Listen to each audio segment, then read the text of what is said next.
Gotcha. Thank you. You talked about the importance of standing together to help Israel here, but there are some members of your caucus who have felt differently about Israel, have been critical of Israel. Alexandria Ocasio-Cortez spoke in very stark terms about AIPAC yesterday. Can you kind of characterize this schism among some Democrats when it comes to this Israeli policy right now, and what that means for the party where you have this breakdown? I think members are going to have different perspectives on this, and I think that that's fair, and I think that's part of legislating. We come from different regions. We're influenced by different constituents. There are members on the other side of the aisle who have said no, never for Ukraine assistance too. So I hope, Chad, you ask them those questions too, that the wide schism among House Republicans on aid to Ukraine, and why they are intent on allowing Vladimir Putin to continue his aggression and to win each and every time.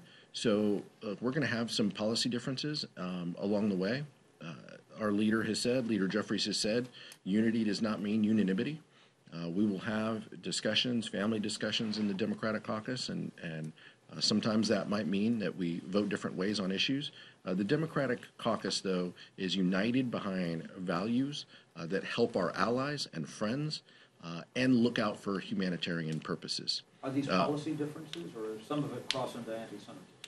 Well, what I will say is it is important that people respect each other's viewpoints. That doesn't mean that you agree with each other's viewpoints. I don't agree with everything that members have said under these domes, but I will say that it's important that we carry on, our work, that we look to help our allies in this respect, Israel and Ukraine, and making sure that we have robust funding on the humanitarian side too. Some of our policy differences have to do with timing and making sure. The fact that Republicans advanced this bill without humanitarian funding is deeply problematic to many of us within the Democratic caucus, and is something that we need to fix within the legislation. Okay. Nick, and then Lisa.